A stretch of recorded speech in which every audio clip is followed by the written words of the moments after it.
Hello and welcome to Yesterday's Airlines for another release ranking video. In this video, we're going to be looking at the NG Models November announcements. NG have produced another long list of releases for November, but it really kind of is the icing on the cake of what they've been doing this year, and not in a good way. We've got a lot of releases to talk about, but at the same time, a lot of them I can't really be bothered to talk about. There's so much repetition. I'm just not sure what is going on at NG Models at the moment, if I'm 100% honest. Now, NG have been probably the brand that I've had the strongest relationship with over the past 4 or 5 years. I made contact with them not long after they started in 2018, and I've been friendly with them, for the last 6 years. And they've done some amazing stuff, and I really like their models. But at the same time, things have been getting gradually kind of worse, from my perspective anyway, over the years. And this year has been a bit of a mess. I can't fault NG for the innovation that they're trying to bring to the hobby with new ideas, but they just really seem to be struggling to land quite a few of these ideas. And I think most people would just be happy if they just went back to producing a good diversity of quality models, and they just don't seem able to do that because I don't know why, to be honest.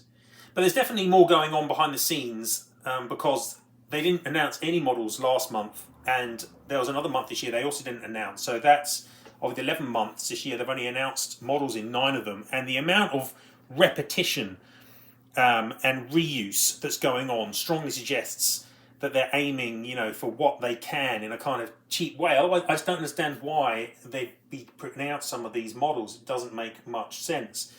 If you look at the initiatives they've done, things like the Ultimate Collection, I just don't think it's been very successful. I like the boxes, but people don't really want to pay more for them, and the stands are a mess. There's not a lot differentiating the Ultimate Collection at this point in time. NG Lite is another thing they're ramping up at the moment, and we'll talk a bit about that later. I'm just not convinced by that either, I have to say. And the constant repetition of releases and the lack of diversity is a big issue. Not to mention, obviously, the completely, ignoring a wide range of their molds and their obvious struggles in putting new molds that they've been developing into production. And we haven't seen the MD-8s or 767s for ages, and the 747s have had long gestations and have not been very successful. I still haven't seen the latest versions that hopefully would be good. Other molds like the A340 just vanished into oblivion, and don't know where they are. So that's all very concerning, and I am feeling some concern for NG. But also, the more and more they release models which don't interest me, the less it matters, and the less they matter. And that's a real shame, because, when they're on their game, they are producing their best models in the scale. And I, really like the company, and I like a lot of what they're trying to do. We've obviously, in the last month or so, also had this Wish and Commission Centre side of things as well, and that seemed initially to be going quite well, but I'm not convinced about that either. I mean, obviously there's not been a lot of follow-through yet. I was surprised that there aren't some of those models appearing in this set, and the only one that does seem to appear from a Wish is now a Lite. That doesn't make any sense. Don't know what that's all about either. So it'll be interesting to see if those models come to fruition and when, and I guess all we can do is wait and see what's going on. But anyway, let's get on and have a look at these models. Now, before I do that, as always, please like and subscribe. Like the video and subscribe to the channel. Thank you very much. This November has marked 10 years of my work at Yesterday's Airlines. I started in November 2014.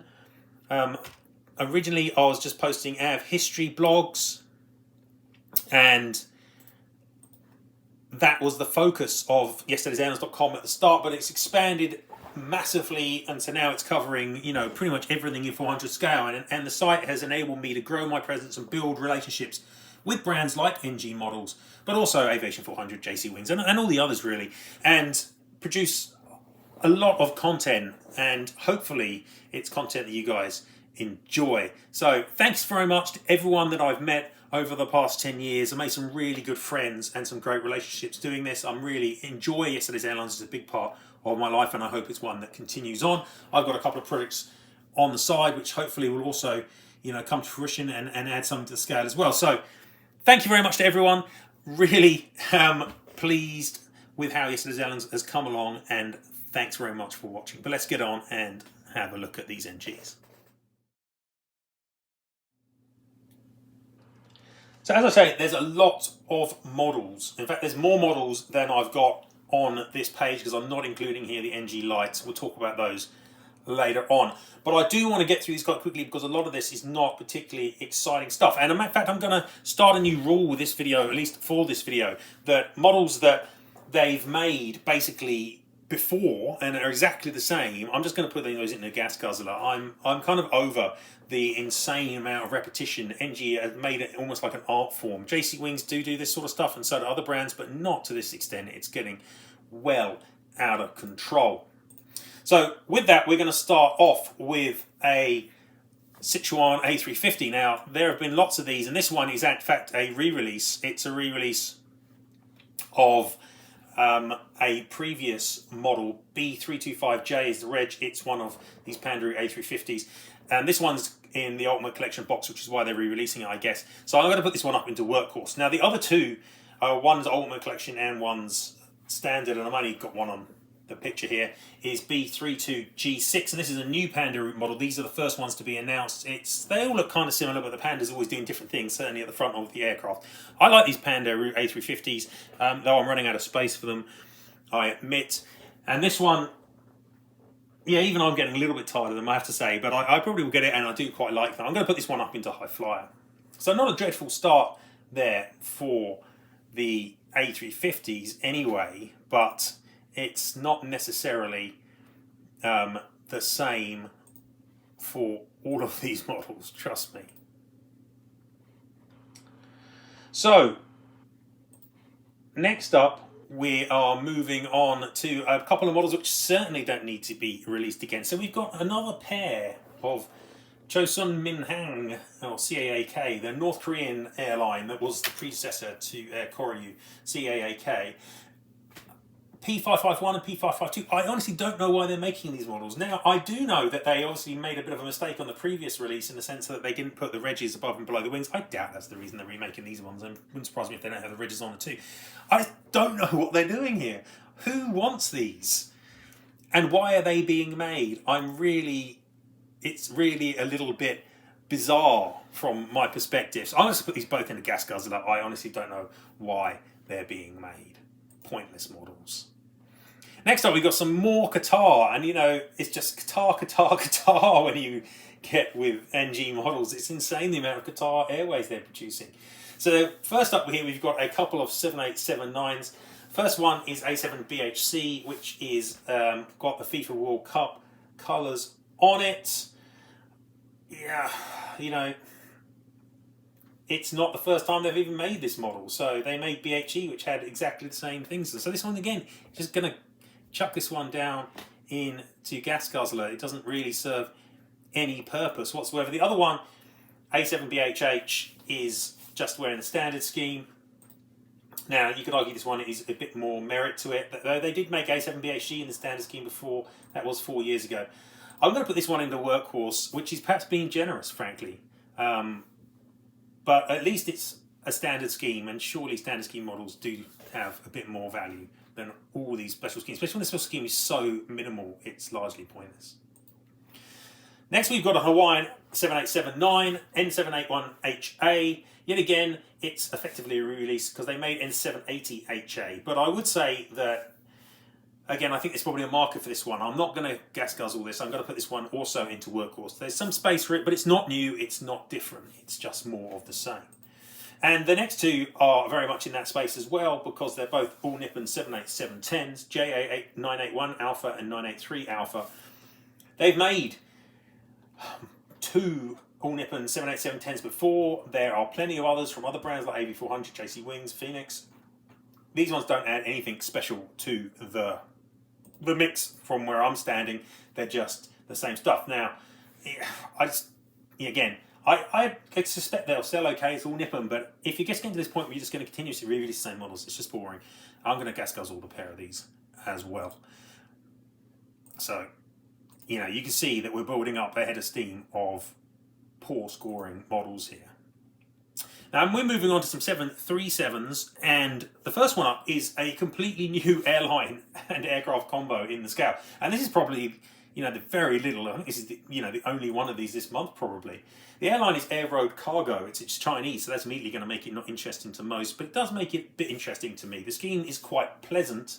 You've got this quite silvery aeroplane. Obviously this is a BCF, this is a Boeing converted freighter 737-800. But it is quite an attractive scheme. I don't know much about the airline, if I'm honest, but it's almost certainly one that will join my collection because I do collect Chinese aircraft, and the scheme's quite nice. But of course, being a cargo airline, it is less interesting. I don't find cargo operators generally to be as interesting as passenger ones. So I'm going to put this one into high flyer. It's not a bad release by any means, but the fact that this is kind of the standout release of the month is disappointing. The other pair of 737s are both 800s, and again, they're just re-releases. These are both China Eastern 737-800s, wearing the Yan'an Peacock scheme, the orange version of that, but with the old China Eastern logo on the tail. Now, again, they've already made this model before. They made B5796 in August. So here we've got B5683 and B1908. These aren't doing anything for me. I'm just going to gas guzzle them as well because they're just repeats. And similarly, as we move into the Airbuses, or we've got a couple of Airbuses up next, A330 200s, B-Reg A330 200s, it's okay. But then you see what they are, and it's just more of these Air China Star Alliance A330 200s. I mean, here we've got 6075 and 6076, and they already made 6093 and 6091.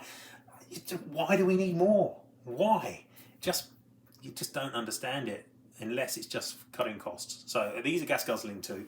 We're getting a huge head of steam of gas guzzling models here. And what you don't really want to see is the next model in the list is Qatar Airways. As we move into some 777-300s, I've got a Qatar Airways version here. It's a Formula One global partner livery on A7BEL. Now, to be fair, NG at least haven't made this before, but obviously it has been made before by AV400 and Phoenix. So it's far from new in the scale, but it hasn't been made by NG. I mean, there have been lots and lots of Qatar Airways 777-300ERs, 40 of them. Lots of them wear special schemes, but they're never very exciting. I'm just going to workhorse this one, okay? It is what it is. Now, I guess the only other real kind of point of, well, one of the only other real points of difference this month is the next 5 models, which are all Air France 777s. If there was one of these, I'd be like, oh, that's quite cool. But now there are 5 of them. It's like, Jesus, really? Do we need 5? No, we clearly don't need 5. The first 2, GZNP and GSQH, are both wearing the same special scheme, a Paris JO 2024 scheme, which has got a decal applied to the rear fuselage. It's not a big, all over special scheme. It's a very ordinary kind of special scheme. It's just got this logo on the back of the fuselage. It doesn't really do much. And this is the sort of special scheme which kind of slightly annoys me because it just seems a bit pointless. What more can you say here? And they're not particularly interesting. But nobody's made this livery with the special scheme on before. But I'm not letting that one get this out of the woods. I'm going to put one of these into workhorse. I'm going to put the other one in the gas guzzler. The next Air France is also wearing a special scheme. This one's got this kind of, again, in the same rear fuselage location. It's got a special livery, a John 1 graffiti scheme. I don't know what it's about, and I don't really care. FGSQI is the reg, and again, it's probably nicer than the previous special scheme, but it's not doing anything particularly interesting. I'm just going to put it into workhorse. And the remaining 2 are both wearing special standard schemes, GZNA and GSQG.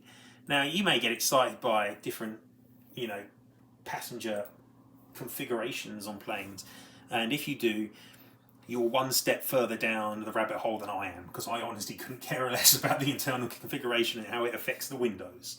That's way beyond my level of caring, and so I'm not even going to talk about that with these. Ultimately, what you've got here are a pair of Air France 777-300ERs, And to be fair, there haven't been many in this scheme. There have been made, and certainly not many that have been particularly good. They have been made by Phoenix, and that's pretty ordinary. There's been one recently from Gemini, and that was obviously on the old mould, so that one was pretty poor. But you know, it's still a little hard to get excited by these. But I will put one of these up into High Flyer because it is reasonably unique. And I'll put the other one just down in Gas Guzzler because again, it's just a repeat. And you know, releasing two models that are the same in the same month, I just question the logic of it, really. And next up, we've got another model which is just a very incremental change on a previous release. It's a 747-8 freighter. It's that last 747, which I'm kind of sick of seeing, frankly, in 400 scale. There are so many releases of this aircraft.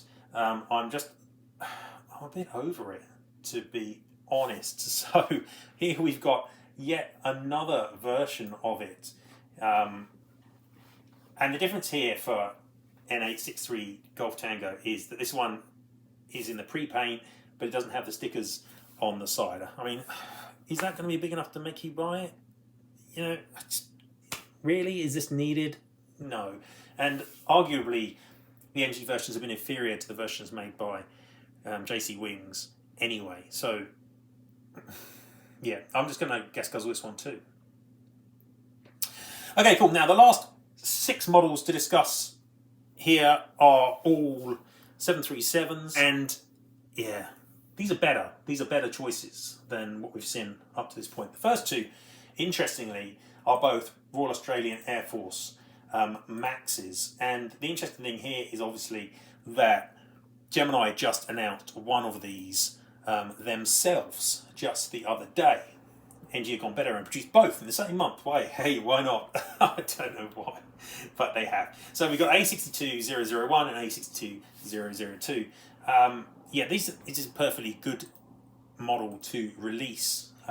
Nothing wrong with this one at all. Obviously, it's great mould. This one should look really nice. I think this is good. Along with that Chinese Cargo 737, these two are really the only real standouts here in terms of uniqueness, I think, for the month.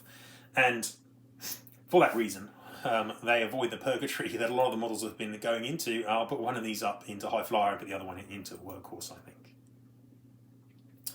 Next up is a United 737, and it's hard to get overexcited. It's a 737 MAX 8, N17339 is the aircraft. It's hard to get overly excited because they've just been releasing so many United MAX 8s. I mean, they announced 4 in September. Now, 3 of them had different stickers on, but again, it's really hard to get that excited. This one is just another standard scheme, and they already released N37318, and this one is N17339. Yeah, I mean, the other one's still available, isn't it? Okay, I'll just put this one into Gas Guzzler too. Now, moving on, the last MAX 8 here is TUI in this 50 years scheme, which is a really nice livery. This is the 3rd release in 400 scale for this type. JC Wings have announced it, not released yet. Phoenix have released their version. This one will be better than those 2, I think, but probably only marginally better. And it is a really nice scheme. So this one actually is worthwhile. I think it's a good enough release and one which deserves to be put up into High Flyer. But again, none of these are hitting supersonic for me. And this one has been released before. The versions by Phoenix doesn't look bad. So this one, you know, it's incrementally better and will get a High Flyer, but it's not a supersonic in my opinion. And the last 2 models that I've got here on the pad are both MAX 9s from United Airlines. And, you know, again, it's really hard to get overly excited by these, to be honest. But at the same time, this is the first time NG has actually announced some United new colours, MAX 9s. They did make the Continental Transition Scheme already, but they haven't announced this colours. Gemini did, in April they made this model, but here we've got 2 from NG, N27520 and N77578. So I guess realistically, one of these at least should be up in High Flyer because it's not been made by NG yet, and there hasn't been a lot of versions of it. I'll put the other one down because I just don't agree with this making two models the same in the same month. It doesn't make any sense to me. Why don't they just hold on to one, release it 6 months later like JC did? That makes more sense to me. Okay, now, after I'd recorded the section here, I did realise that there are 2 other models that have been announced this month, which I didn't include in the ranking sheet here, and that's because they weren't on NG's list, NG's official site, and that's because probably licensing. But neither of them are overly exciting. There's another Cathay Pacific A350. This one's BLRM. They've obviously been releasing several other Cathay Pacific A350s in earlier months, so the best it's ever going to get is Workhorse. And there's also Air Canada 7879 Dreamliner in this Disney Wish Les Soleil.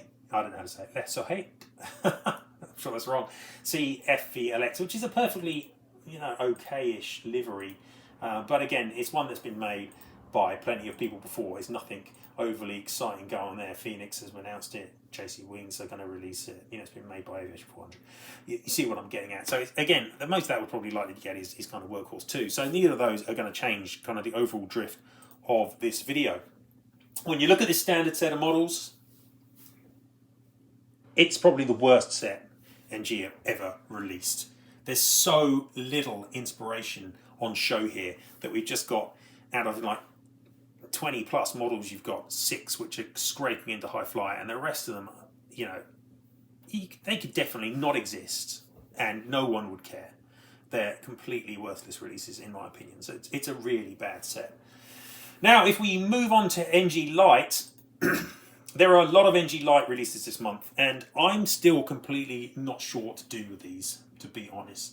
The concept makes sense, and some of these models make sense. For example, here we've got 5 Air India A350s, and I guess the Indian market is the perfect market for NG Lite, where perhaps consumers don't have the same cash and so would be interested in buying a slightly cheaper version here. So here we've got 5 Air India A350s, JRA, JRB, JRE, JRH, JRF, and they've only got 6 in the fleet, I think, haven't they? But I'm not sure, how, again, I'm still not certain quite what these NG Lite models look like.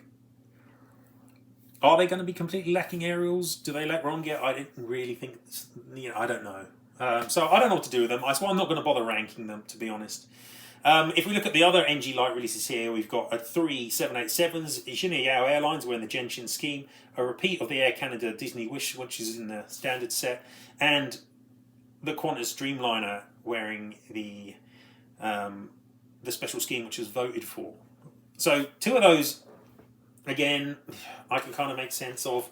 The Qantas one completely bamboozles me. People wished for that, and they didn't wish for an NG Lite version. They'd like a re-release of the standard scheme, which itself probably doesn't need to be re-released, and is already been announced by AV400, and I think JC Wings are going to remake it too. So, there's going to be tons of those floating around. Anyway, they're not doing anything for me.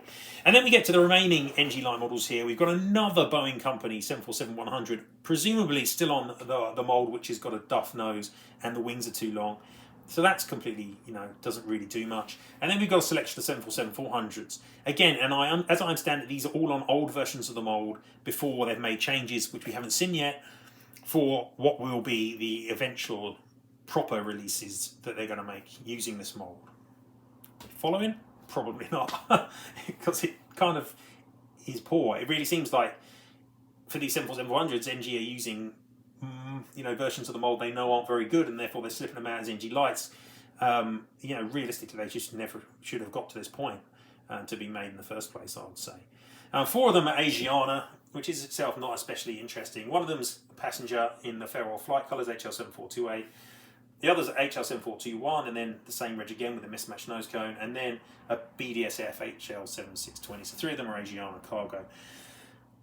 Yeah, I don't know what to do with them, but none of them are exciting me as subject matter in general, let alone before you get to the fact that they're NG Lite and you've got those reservations about what NG Lite really is. Is it aimed at developing markets, or is it just a dumping ground for moulds which NG shouldn't have made in the first place, that aren't good enough to be released as standard line models? I don't know, but it's a mess, really. That's the way I feel, and certainly the handling of these 747 moulds has been pretty poor all over. Now, I got the 747-400 sample. It wasn't dreadful, so I'm sure these will look okay, but it certainly isn't spectacular either. And yeah, I just don't think these are adding much to the conversation. So overall, as you no doubt can tell from my tone, this is I find this set to be largely pointless and very disappointing. The worst set NG probably ever made, and that's kind of saying something. For some of the sets they put out this year have been pretty poor. This one's worse. A lot of pointless models in the standard line that we just don't need to see, just cluttering up the market in a sense. And then when you look at the Lights, I just don't know what to make of them. Some of them, like the Air Indias, seem to make good business sense. Oh, I even missed out one. There's a 7478 in the retro colours for Lufthansa because we haven't got enough of those already. Sorry about that. And yeah, making these videos is very hard to do. There are so many models and so many of them are completely pointless. It's making the videos a challenge. But yeah, I'd be interested to know what you guys think. I mean, I've seen some very poor reactions to this set, and I completely understand those, and I concur. It's another misstep, and I just don't know what NG are thinking, unless it's just desperately scrabbling. There really do seem to be problems. And month on month, they don't seem to be getting much better. I really hope that they can turn the corner in 2025, and hopefully the Wish and the Commission Centre help them do that. We'll see. I mean, all I can do is watch. I'm as much a bystander as everyone else is here. But it is not a good look to release so many continuously samey models and, and do things which aren't working out, like the Ultimate Collection, arguably. And I'm still, like I say, I'm not sure about these NG Lights. So we'll see. But for me, this is not a good month, and there's not a lot in here which is getting my attention. Thanks very much for watching, everyone. I'll see you next time. That's goodbye from now. Bye-bye.